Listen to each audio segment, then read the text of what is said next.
talk my shit. I got on dick, and she turned around and hit. And I done learned a lot of shit. I had her burn up her brain. I deserve her fridge. I deserve her. I deserve her. I'm like, how we do your motherfucker?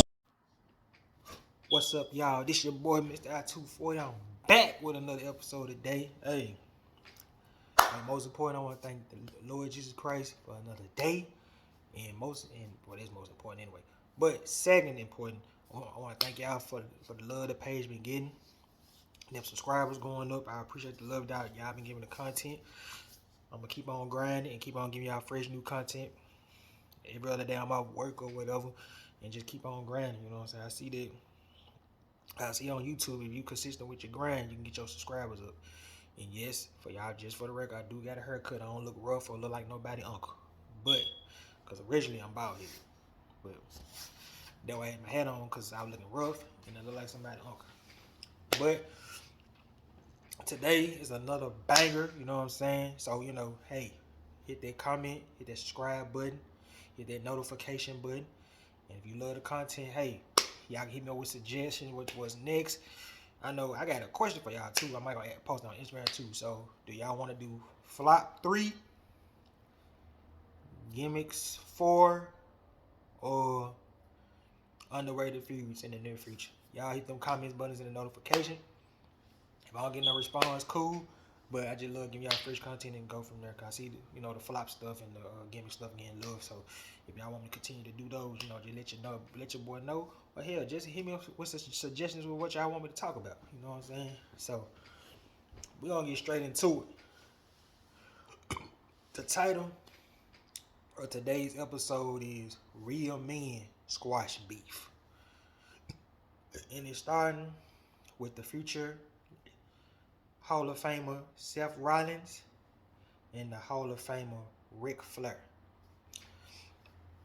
Now, you're wondering why, if some of y'all don't know, they had beef because Seth Rollins, well, it really was Ric Flair and Becky Lynch. He, chimed due to, Becky Lynch and Charlotte beef. You know what I'm saying? So he just looking out for his daughter. And plus, she was calling herself the man. You know how Ric Flair is. That's him. To be the man, I'm the man. All that. So, Ric Flair has sent a slight shot to Becky. And of course, Seth doing what he's supposed to do, defend his wife's honor, he sent some back. Now, I will admit, it was petty of Ric Flair to send a slight or a shot at a woman who trying to establish her own, and she in the prime of her career, and Rick done everything he needed to do. I mean, he's Ric Flair. He's a 17-time world champion. I mean, he been in classic matches, classic moments. That was beneath him. He did not do Becky like that. Becky is in the prime of her career, on the verge of a Hall of Fame career. And it's her time to shine. Now, if he was jumping in because of Becky and his daughter Charlotte, that's between them. They women, man. You can't chime into that, and then I know you didn't expect Seth to say nothing, not to say nothing. That's his wife. He loved her. He must protect her. Hell, you should know you've been married 4 times, man. And I'm pretty sure all your wives that you love and protected them and kept them away from anything. And the beef was on for like a while, for like a year and a half. Seth was ignoring Rick. Seth didn't want nothing to do with Rick. And then on the Raw 30th, they squashed the beef. He went up to Becky Lynch. He apologized to her. He's sorry. And he felt like he was wrong. And then he went up to Seth as a real man. Hey, man, I apologize to your wife, man. And shoot, I'm pretty sure Rick probably apologized to him. I just realized, sometimes it's hard for the OGs to let go of their legacy. I mean, hell, look at Kareem Abdul-Jabbar and LeBron. He finally gave LeBron his shine for breaking the scoring record because that was all he got. So same thing can be for Rick. I'm the man, I'm the man, I'm the man. But sometimes if you still want respect from the youngins in the youth, you gotta learn how to pass the torch. You know what I'm saying? Becky then, I'm pretty sure when she became with the man, she wasn't doing no swipe to Rick. She was just trying to get her shine. Cause y'all remember when she was just playing Becky Lynch from NXT, she was undervalued. We didn't care for her. We were like, all right, get off TV, bruh. She boring, whack, trash. Get out of here. She can wrestle. We was just like, all right, look, bruh. She ain't had no spunk, no energy, no nothing. You gotta think about it. She was under the shadow of Charlotte Flair. She's under the shadow of Sasha Banks. Maybe under the shadow of Bayley too. She was always it was like the four horsewomen. It was always Charlotte, Sasha, Bayley, and Becky. In that order. So Becky did what she had to do. Because you remember, I think Becky Lynch was feuding with Carmella or Alexa Bliss or something. Charlotte came back hugging her best friend. One love, girl, we back. Then they had the triple threat match. Becky was finna win. She felt like Charlotte stole her shine. And then, I don't even know if that was a heel turn, face turn, but she betrayed Charlotte and the man was born. She came with a little edge, little attitude, cool jacket. Doing what she gotta do. New attitude. I ain't taking no prisoners from nobody. Hell, she outshined John Cena in the promo. So Becky was looking for something new to kick in the door. She ain't mean no harm towards Ric Flair. We all know Ric Flair is the man. To be the man, you gotta beat the man. And you know, look at Becky now. If she didn't make that critical turn, she wouldn't have been where she is now. She'd just been another good wrestler.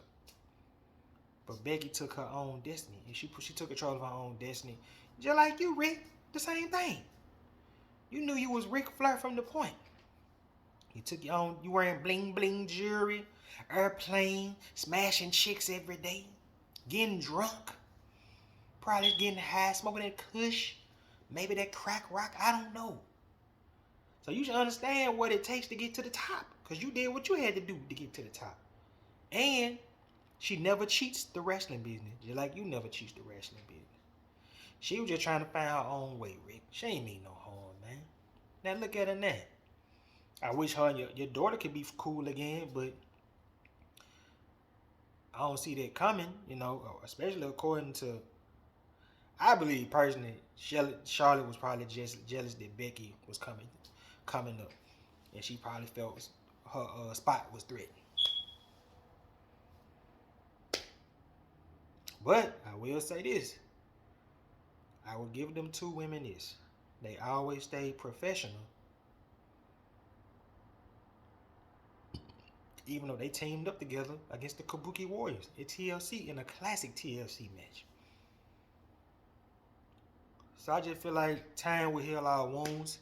And that was a start for Ric Flair to apologize to her. And then go to Seth Rollins as a real man. Hey man, I apologize to your wife. He probably apologized to Seth. So hopefully there'll be a start for her and Charlotte to bridge the gap and air out their grievance and take it and just be cordial or whatever. But they was real close friends before Becky came up. But we know how this shit go in the streets though. I ain't from the streets, but I got, you know what I'm saying, I had folks, we know how they go. Like the what Lil Webby say? Not Lil Webby, but Lil Boosie say. He said everything good when we all struggle together, everything all good. But when one of us started shine or one of us tried to come up, everybody want to hate on you. So we'll see where they go. So hey, I got an entertaining question for y'all. Who had the most impressive hardcore title run? I ain't gonna call it 24/7 title. Crash Holly or R-Truth? Think about this, man. Those had to be the two top funny gimmicks of a gimmick championship ever. Especially Crash Holly. And a lot of folks forget that Crash Holly was technically a good wrestler too. Because he played the cousin of Hardcore Holly. You gotta remember, man, Crash Holly was defending this title somewhere everywhere, just in the kids museum, backstage. I mean, Crash Holly as the hardcore champion was very entertaining. And it was fun to watch. I mean, especially when you had the 24/7 rule, he made that more irrelevant. I mean, you had guys that won the belt before, you know, Raven, Big Show, Kane. You know, Kane was a dominant champion, but it wasn't entertaining. Crash Holly made that title entertaining. He could be sitting outside, man, at a restaurant, and somebody just, you know, but he always found a way to escape. Especially when he was at the little kitty museum thing, whatever. I think somebody tried to beat him up and he won and he escaped. And I just feel like if he wasn't known for nothing else in his career, being outside of Hardcore Holly cousin, he was definitely known to entertain during that hardcore run. I just wish that he would have got his first shot to be more of a wrestler. But when you just doing, like I said, gimmicky stuff, and you know you being Hardcore Holly cousin, and the Vince don't see you just really being a major player making a dime, he gonna make you do gimmicky stuff, and dude was just trying to earn a paycheck, you know. So it just, and plus he was a little guy, so at that time, you know, it wasn't no respect for little guys in the WWE. Especially you got your Rock, Stone Cold, Kane, Undertaker, Big Show. It wasn't no respect for them. But he was definitely entertaining, fun to watch. And I think he had passed away in 2003 due to an overdose. You know what I'm saying? And then, of course, you got R-Truth. Where do you start? R-Truth just entertaining, period. He find better ways to get better. At first, when he came to the WWE, he was K-Quick. Teaming up with Road Dogg, rapping, get rowdy, all that. Then, left the WWE in 2002, went to TNA, winning championships, beating Ken Shamrock, AJ Styles. You know, I think Scott Hall, Razor Ramon, was the same person. Scott Hall, and he really showed y'all he was more than a rapper. He showed y'all he can wrestle too. I think he became TNA champion 3 times. 3 different occasions. Then he teamed up with Road Dogg and Conan. I forgot what they formed. And then had a good run with them. Then he left WWE, came back as R-Truth. People over there, what's up? Till you feel me? Saying what's up? What's up? That took off. Winning United States Championships, Tag Team Championship with Kofi in Truth and Consequences. Then he teamed up with John Morrison. They made a good team until John Morrison stole his shine. He felt like John Morrison cost him the steel cage match. They had that Extreme Root. No, was it John? Yeah, John Morrison. Yeah, John Morrison beat him. Add himself to the championship match with Cena and Miz in the steel cage match. Then R-Truth betrayed on him, smoking cigarettes, and hit him with a bottle of water. Then I think R-Truth went on a little down spell for a minute. Became entertaining. And then they invented the 24/7 championship where he won the belt 770 times. And it was just entertaining, fun to watch. I just wish, like I said a couple of episodes back, that R-Truth would have got a chance to win the belt from Cena. Maybe one day, not Cena, but hopefully he'll get a chance just to win the belt, period. Or he'll just do something, you know. And he just had a nice run. So it just, both of them guys was entertaining doing what they're doing at that time. Especially in 01-02 with Crash Holly. Running around, winning the championship, and R-Truth just making the best of the 24/7 title. Alright. Next subject. Uncle Howie, a.k.a. Bo Dallas, was an NXT young talent on the rise. He debuted on the main roster, getting wins. He had the perfect gimmick, the perfect music. I mean, yeah, just running outside. Believe! Believe! It was promising.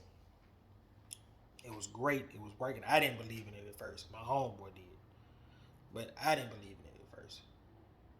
It was starting to work. He was in progress, beating Mark Henry, beating countless of stars. He was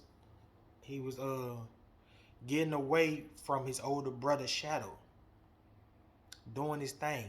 I think before he got hurt, I think he beat Mark Henry in an upset win. And I had to say it, Bo Dallas is very entertaining. He's very underrated, entertaining. He's a good wrestler, skill, technical sound. Matches weren't boring. I feel like he got boring once he came back from injury, wearing the singlet. Then they had teamed him up with Michael McGillicuddy. I forget the name, the B team, whatever you want to call that trash. And then, no, it was him. No, it was before that. It was him, Heath Slater, what's the dude's name? Adam Rose, whatever his name is. Adam Rose, whatever his name is. They became that, and they made a joke out of them. And the 3 of the 4 was really good wrestlers. Because Adam Rose wasn't it. That guy was trash. But the other 3 was pretty good, and he was one of them. The antisocial, or whatever you want to call it, Jack. Then they started splitting them up, and then him and McGillicuddy became the B team, joke comedy thing.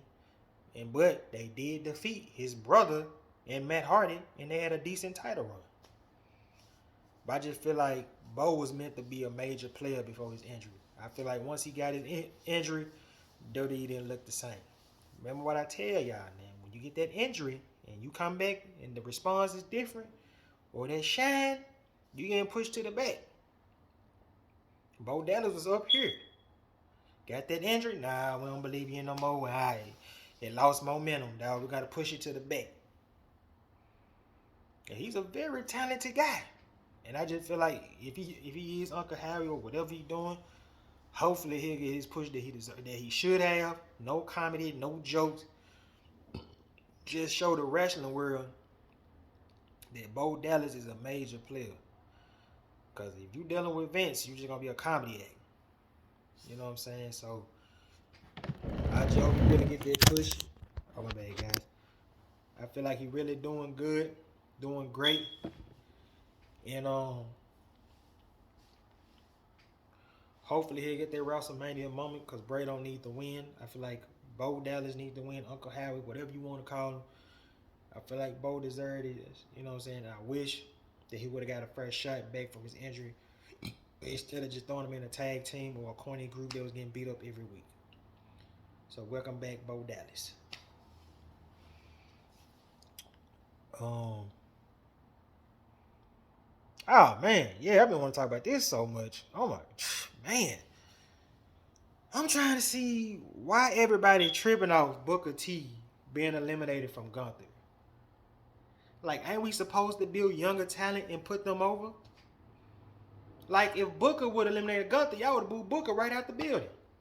Or y'all be like, oh, here go this old timer being about himself again. So, I don't see what the problem was. You got to think about it. Gunther is the future of WWE. I mean, he was down to the last 2 with Cody. I didn't even think the man was going to last in the ring 20 minutes. And he lasted an hour. And y'all tripping off Booker T getting eliminated by a younger guy. Stronger guy. A guy that's over. A guy that wasn't even suspected to get a fresh shot. A guy that Vince didn't believe in. A guy that's been a dominant Intercontinental champion. Beating the guys like Rey Mysterio. Ricochet twice. Braun Strowman. Sheamus twice. So what was he supposed to do? What was Booker supposed to do? Ask me this. What was Booker T gonna get out of eliminating Gunther? And Booker T worked what, once or twice a week? Sometimes just once a week on NXT Tuesday. He go back to Texas. They weren't gonna do nothing. And plus, Booker T had his day. Y'all gotta remember, man. Let me put y'all on free game on Booker T, man. Y'all gotta put some respect on my boy, man. Booker T came to WCW as a religious character called Cain and Abel that looked at racist as hell. And then my boy Sid Vicious took him and his brother on his wing, changed their name to Booker T and Stevie. Well, Booker T was his real name anyway. And Stevie Ray. Think about that. Then, on top of this, they was on fire, doing their thing. Then they got Sherry Martel, add that to the fire, it took off. They won championships. I think they became 9-time tag team champions. Then Booker went on, left his brother Solo, became TV champion. And this one, his special move was a drop kick. Come on, bro. Think about this, bro. I'm getting beat by a drop kick off the top rope. Who can make a drop kick look cool outside of Booker T? Then he was in Classic Feuds in '98 with Chris Benoit, Bret Hart. You see what I'm saying? Come on now. Then, 2000, after the infamous Vince Russo, Hulk Hogan, Jeff Jarrett moment, later on that night, Booker T at Bash at the Beach became WCW World Heavyweight Champion in countless feuds against Kevin Nash, Goldberg. I think he fought Sting for the belt. Hell, he even competed in that whack triple cage match. And the only highlight was R.I.P. Chris Kanyon getting powerbomb off the cage. The Booker era was good, it's just the wrong timing because WCW didn't know what to do. And plus you had Vince Russo being a trash writer. And American Online and TBS was just like, all right, bro, we're going to shut the company down. Then he had to start back over in the Invasion. Now they started off my boy hot, beating up Stone Cold, beating the hell out of him, throwing him to the table at King of the Ring. Then he got buried by The Rock when The Rock came back. Who the blue hell are you? That's why Sting didn't come. Remember that? So Booker had to start back getting his shine, his respect. Come on, man. They made my boy act like he was feminine with gold dust. Had the man under gold dust and stuff like that, laying in the bed and stuff. That was weird. Then, lost at Elimination Chamber. Then he won the months down the road, won the Battle Royal to get buried by Triple H at WrestleMania. And you can't forget the racist joke. Come on now. The infamous, yo, Booker, give me a towel. Wham! Booker got his respect back after that. You think anybody else said something racist to Booker T after that? Hell no. So Booker had to go through a lot to get what he had to get. And plus he accomplished it. He had his shine. He had his time. Then in 06, regained the world title thanks to Chavo Guerrero and became one of the greatest characters, King Booker. Of course, he lost to Triple H the next year. But that stuff with him and Jerry the King Lawler was genius. He would call it Jerry the King Jerome. I mean, come on, man. The main face Boogeyman at WrestleMania, bro. The main put over Boogeyman, bro. And Boogeyman couldn't wrestle a lick. The only highlight was good was the worms in the mouth. Come on, dog. Yeah, I gotta show my boy, like, he accomplished a lot, so what's wrong with him doing a job to continue to put over a young guy in the legacy? Ain't that what they're supposed to do? Because you know The Rock wouldn't have put Gunther over. We know John Cena probably wouldn't. They care about they shine. And they moving on. So, it's like, y'all was tripping, man. Booker did what he's supposed to do. Booker ain't no full-time wrestler. Booker know he can't go like that no more. So, why not continue to put over the younger talent who's hot right now? Because if Booker would have eliminated Gunther, what they would have did for Booker? What they would have did for Booker T, man? Y'all was tripping. All right. Another subject. Kofi Kingston title run was very underrated and very unappreciative. Now, true enough, I can understand why folks didn't like it because he was twerking, booty shaking, laughing. But let's break down who Kofi beat it in the title reign. Dolph Ziggler. Kevin Owens. Randy Orton. Samoa Joe. Kofi had that belt for 6-7 months. Defended that belt every day, every week. It was some of the best time ever. And it's sad that it don't get appreciated like it should. Especially when you got some dude from Minnesota who had Vince McMahon was in his pocket. Hey man, give me the belt. Boy, Vince come wait to get that belt off Kofi. Kofi put in all that hard work in that title reign. And you mean to tell me he couldn't get a Trouble in Paradise? The bell rung. That was it. F5. Peace out. F you. That's how I felt. I feel like Vince said F you. What you mean by that? Think about this, bro. Then we had Cain Velasquez. Free my dog. You know, did what you had to do for your son. One love. But your WWE run was trash. And that match at Crown Jewel was trash. So you mean to tell me Kofi lost for a trash match? Oh, it's about star power and ratings. Okay, that's cool, that's fine, but that was a UFC fight that didn't even last long. That could have been Kofi versus Brock Lesnar. It would have been better than that. Like, come on, man. You mean to tell me this man put in all this hard work and you just gonna disrespect him like that? And then, hey man, go back to the tag team division. Kofi never got a rematch. Like, come on, man. I ain't saying, hey man, Kofi gonna have the belt. He deserved better than that trash loss. Especially if he give you 5 A1 star matches with Randy Orton, Dolph Ziggler, Kevin Owens, and Joe. Them matches weren't bad. Kofi didn't have a bad match during that title reign. Period. And all the storylines was good. Except Kevin Owens dancing. That was trash. But besides that, come on, man. We knew what we were getting when they were going to be his first title defense with him and Dolph Ziggler. They always put on good matches. He even said that for Table for 3. When he started doubting himself about his career. Come on, man. Kofi deserved better than that, bro.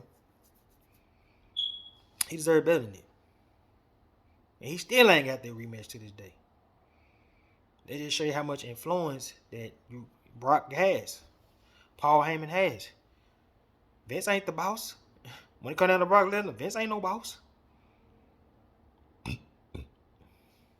Because if he was, he would have gave Kofi that rematch instead of giving that jump to Cain Velasquez.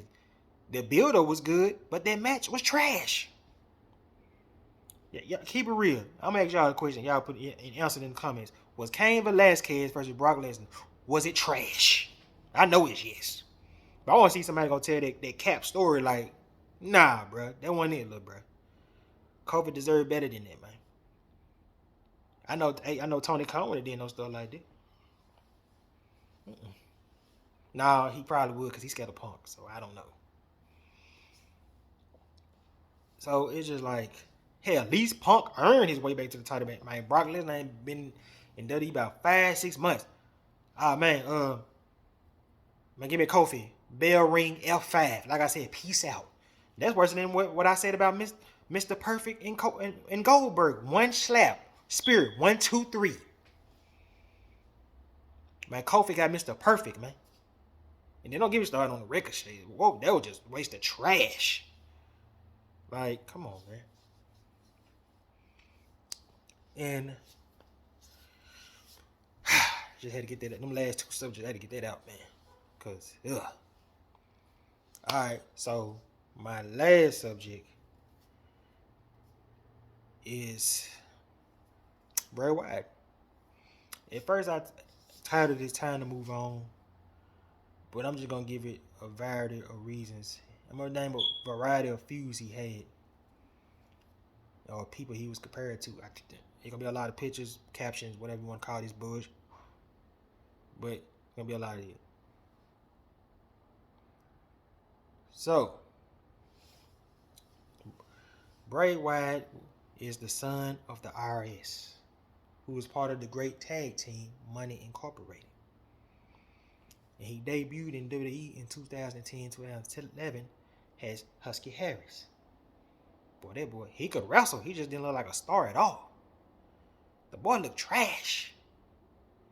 Then he left NXT. I mean, not NXT. Nexus broke up, whatever.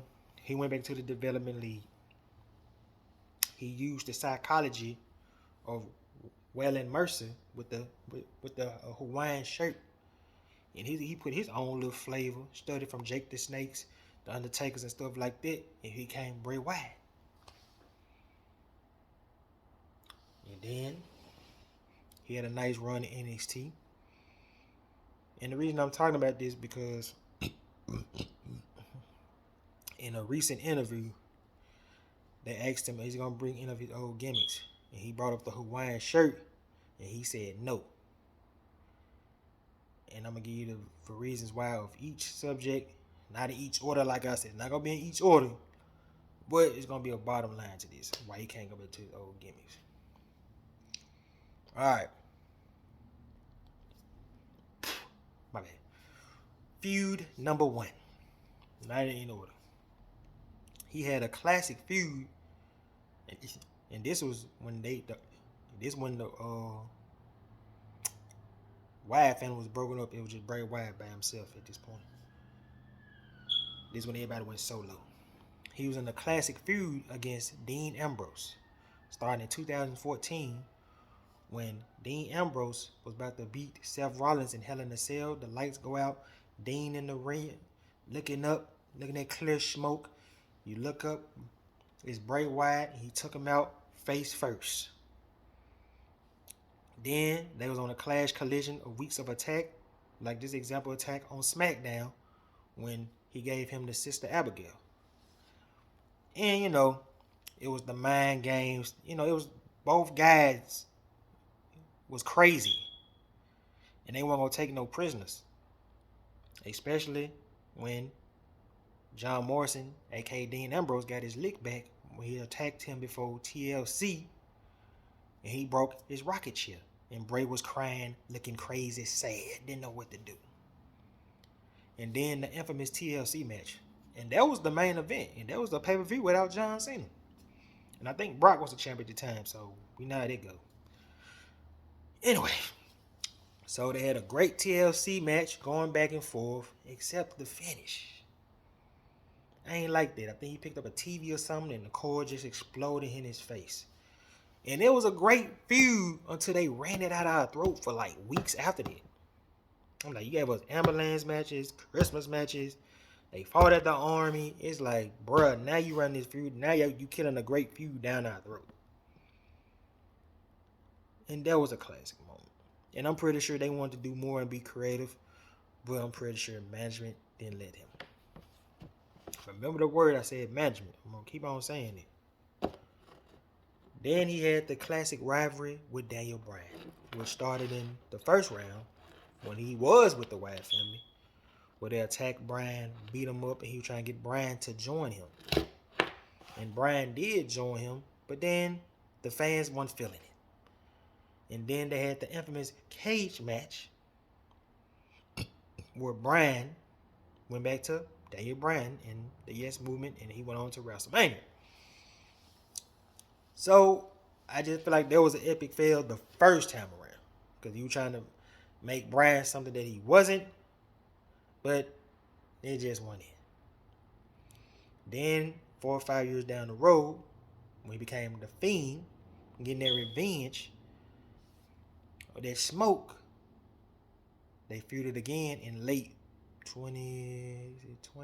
2019 heading into 2020 before COVID. And they had a brutal match at Survivor Series. When you see Bryan at TLC, and then they had an infamous strap match at the Royal Rumble where the Fiend retained his title. And Bray Wyatt title defense was actually impressive. All right. Then The Undertaker. The passing of the torch.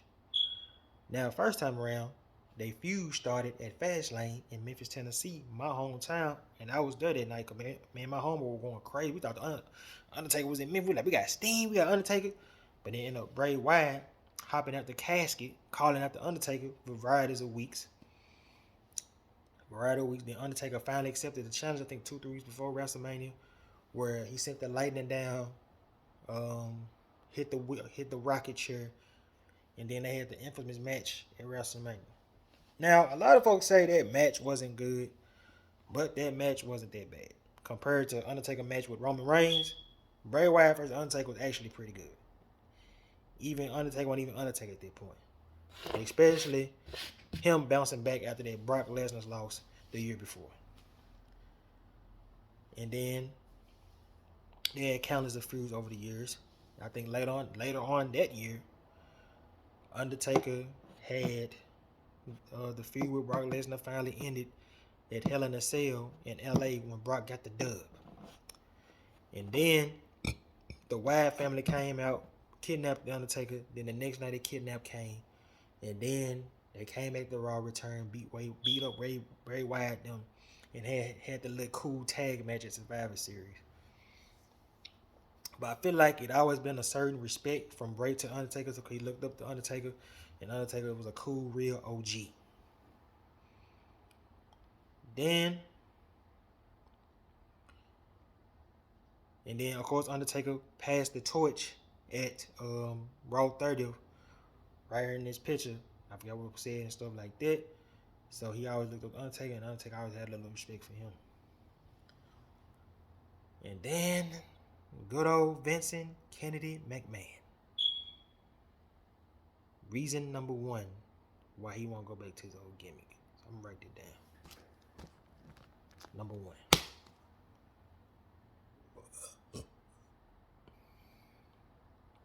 I'm gonna get to number two in a minute. I skip boy. So Vince McMahon and Bray Wyatt always collided over creative differences in what to do and what he wanted to do. Vince didn't see the magic or things he wanted to do. Vince just was old school and set in his ways. Because apparently whatever Bray did was working. Hell, Bray tried to make Ryback look good. He tried to make Ryback look good, bro.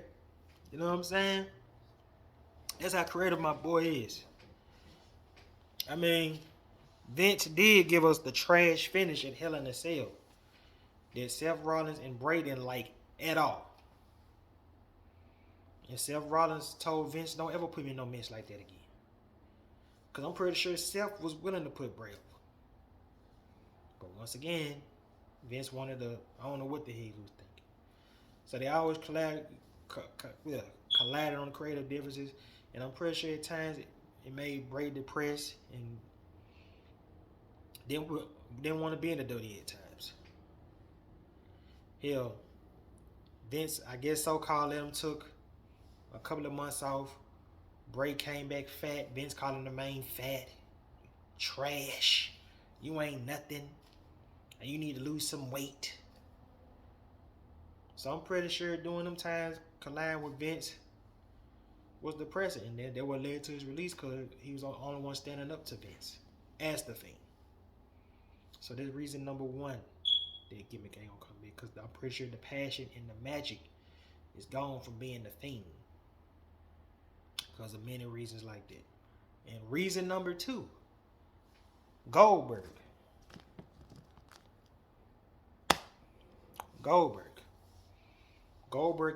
The Fiend died that night with that Goldberg finish. There's no way in hell some 54, 55-year-old man was supposed to be the dominant Fiend.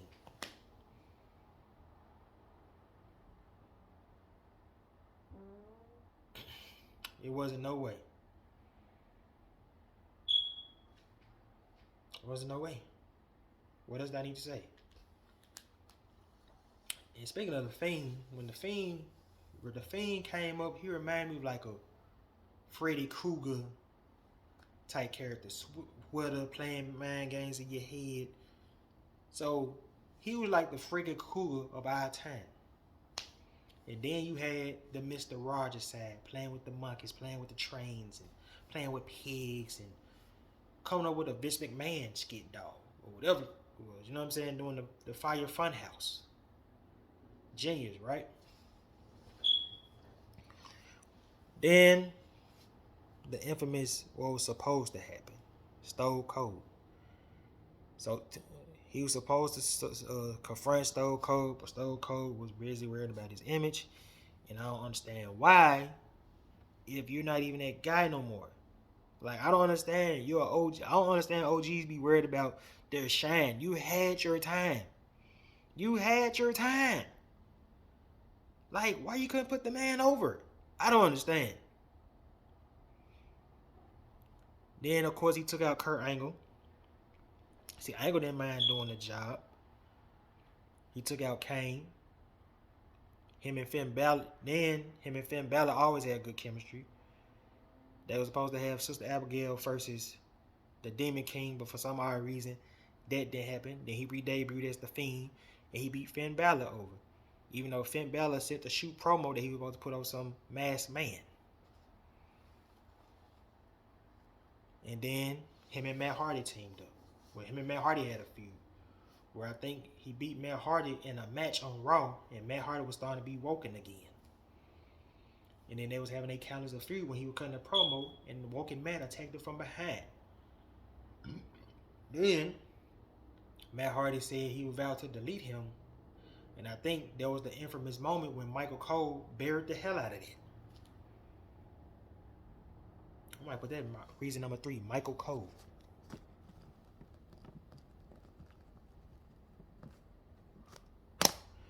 And then they became tag team champions to get the leaders of the world. And they had a lot of things they wanted to do, as Matt Hardy said on the podcast of Chris Jericho. But Vince didn't want to listen. Then, of course, John Cena. He had an infamous match run with John Cena where they attacked Cena on the episode of Raw that led to their infamous match at WrestleMania, where he wanted John Cena to embrace his hate and hit him with the steel chair. But John Cena didn't. But everybody booed when John Cena won. I mean, yes, Bray Wyatt did win the cage match, but he did lose the ambulance match. But let's be real, Bray was the one that feud, not Cena. And then I just thought about it. My fourth reason, of course, his best friend, Brody Lee, Big John. He said, I can't go back to the Hawaiian sweater gimmick without my best friend being there. That's number 4.